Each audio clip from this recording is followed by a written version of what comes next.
Good morning. Thank you, Peter. Thank you to the organisers for inviting me over here today. Thank you, Sarah, for a good lecture, good talk, challenging one to follow. Since 9/11, the admirable Lord West talked about that this morning and talked about the conspiracy theories regarding and surrounding 9/11. And since 9/11, it's very important that we look at what's happened since 9/11, not just to the lives that were lost on 9/11, but what's happened around the world since 9/11 and how many people have been killed since 9/11. And how it could have been prevented if 9/11 didn't happen. So since 9/11 is a crucial point in our history, I think. But it's also something that we should all reflect upon and look at how many people have lost their lives across the world since that tragic day. I'm going to talk about some of the underlying issues, some of the facts that push individuals towards leading an extreme life or falling into extremism and terrorism. And we cannot, indeed must not, avoid looking at the underlying issues, and I think I've lost them somewhere along the line. Here we are. But these images are just a couple of images that I plucked from the internet, some of the cases I've worked on. But you're all very aware of these individuals. This is just a reminder of why we should prevent young men and women from becoming extremists and falling into terrorist organizations. These are just a few of them, if 9/11 wasn't a good enough reason. The underlying problems, it's very important that we all take an understanding of that. And I know I've got a short amount of time to talk about this, but it's very crucial in actually identifying where the problem comes from. And we can all talk about that. It's a theological problem. It's an Islam problem. It's a problem within society, deprivation, alienation, and all that kind of stuff. Yes, these are contributing factors, but some of the main key contributors are what's upon the screen there. It's what's happened around the world, in Syria, in Iraq. Palestine is a historical issue. Afghanistan, Somalia, these are all, some of these wars and these conflict areas have happened since 9/11. The war on terror, is it the war on Islam? These are some of the narratives, whether they are alternative facts or whether they are realities. If you ask the young person, they won't take these as opinions or alternative facts. They'll take them as realities, how they perceive things. We know that the facts of 9/11 are real. And that's why it's very important that we factor that in to our curriculum. It's actually come a bit late, but better late than never, that we talk about the realities and the facts around 9/11, because the realities of what people think happened, whether it's a conspiracy or not, it's settling in, and if we don't talk about it now, it will be a reality for many, many young people, because the reality of the war on terror equals a war on Islam is real. When you talk to young men and women, they feel that the war on terror is actually a war on Islam. Muslims are at war with the West. That's what the far-right extremists would like to think. And a lot of people actually believe.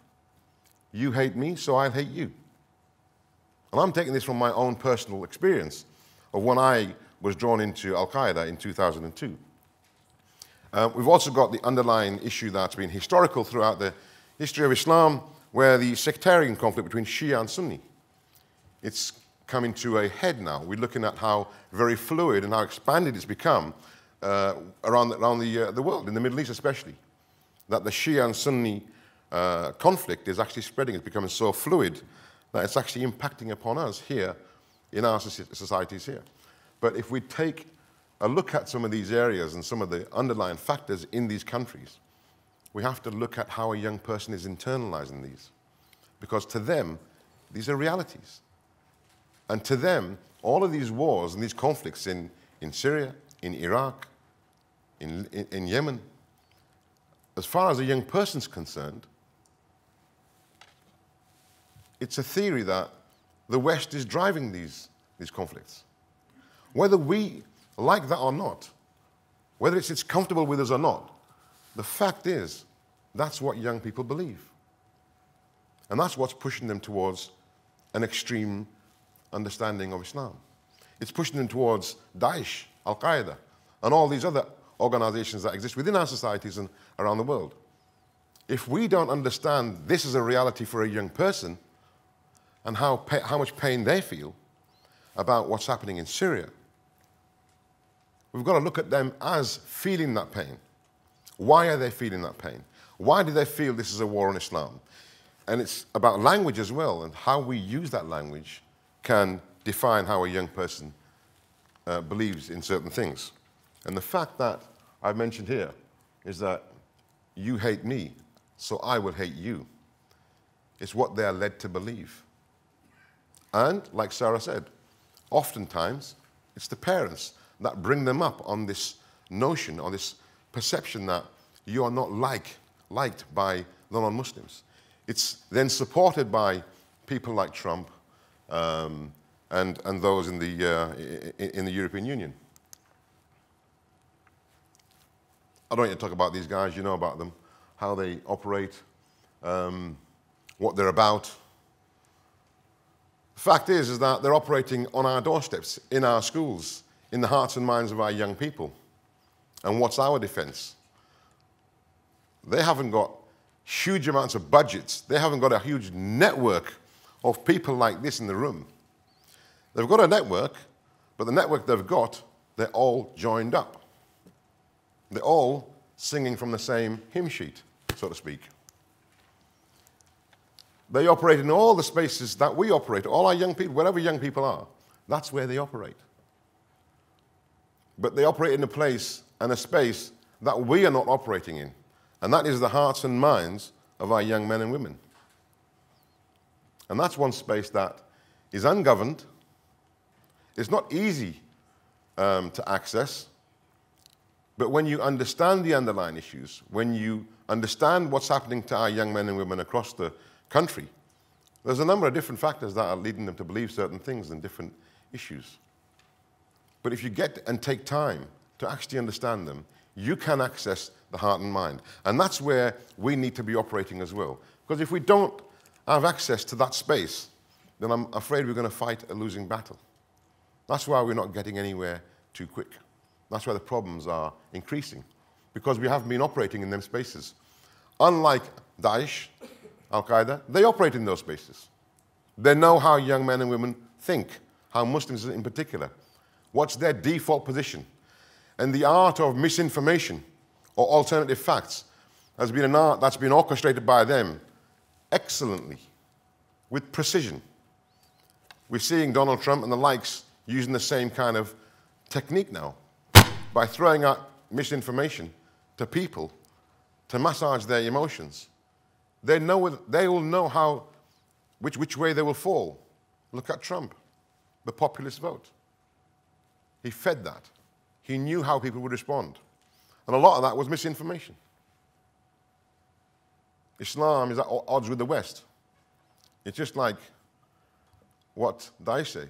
The West is at odds with Islam.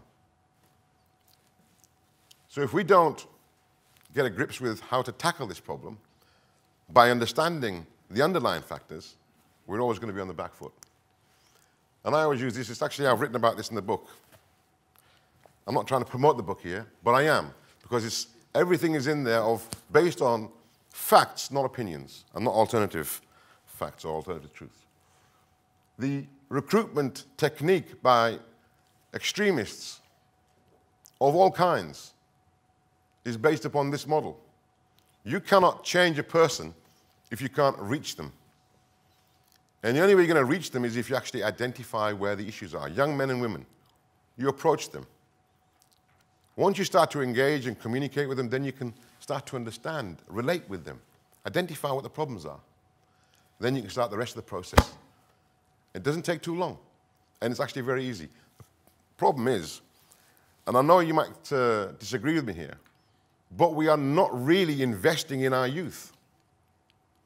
I know you might say that education teachers are, but with the current challenges that the young people are facing, we're not investing in them wisely enough with the kind of knowledge we need to have to move them away from what they're about to face and what we are facing as a threat, the nation, of extremism and terrorism. So it's very important that we look at a recruitment and a prevention strategy. The model that's used by extremists is a model that's successful. So why shouldn't we use that? Why shouldn't we do what they're doing, but do it better? Invest in our young men and women. Understand them. Because I look at this as an abuse of emotions. It's an abuse of personality, culture, which is very valuable. People have now moved away from that valuable cultural teachings that we were brought up on. And they've now embedded themselves within complete understanding of Islam the way they want them to understand it. Forget culture. Culture is a very valuable thing. Relationships. When I went to Afghanistan, I didn't trust my mum, my sister, my wife. Why? Is that Islam? Absolutely not. Identity. I was born and bred Englishman. From the north, I couldn't speak my mother tongue until I moved to London and thrust within a Punjabi community.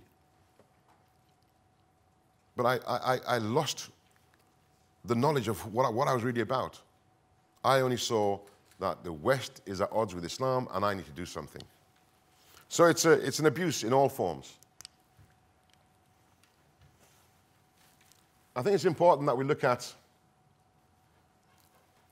delivering projects like Since 9/11 within schools, the education system. I think it's very, very important that we invest in that very wisely. I think it's important that we talk about and we deliver leadership skills, critical thinking, emotional logic, because a lot of the time, every single case that I've come across, 99% of the time, are driven by their human nature, their humanity, their emotions, their empathy towards another human being, towards people of their faith. Faith has been used as a vehicle to carry that anger and that empathy and that emotion. So we need to invest in looking at how we can fix some of the emotional problems that a lot of our young men and women are facing. And something that's come up as an organization we work very closely with is called emotional logic. It helps them manage trauma. And if we look at a lot of the young men and women that are going to Syria, they're traumatized by what they've been exposed to, sometimes on the internet, sometimes on our TV screens, and sometimes by individuals that are operating in our communities. But it doesn't take, you don't have to be a Muslim to feel emotional about what's happening in Syria. Put on the screen now and look at some of the kids. What's happening in Aleppo over the last, so many years. It pulls on every single person's humanitarian cords. We need to manage that trauma. Emotional logic helps individuals manage that trauma. It's not something that we do specifically, but it's something that I would advise schools and educators to look into emotional logic and their learning and to apply that with young men and women, because if you don't understand the pain that they're facing or experiencing, then we're missing a trick. So helping them to manage that trauma, manage that pain, is something that will give them resilience to move away from extremism.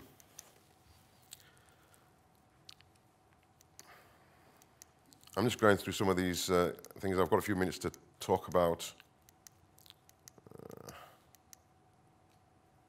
So early indicators. How can you identify if a young person is becoming extreme?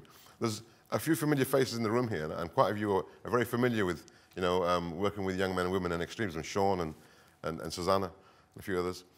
I'm pretty sure that a lot of you can now understand when somebody's talking extremist rhetoric. But does that really mean that this person is going to be on a path to terrorism? But it's at least it's an indicator of that there's something going wrong here. Let's explore that.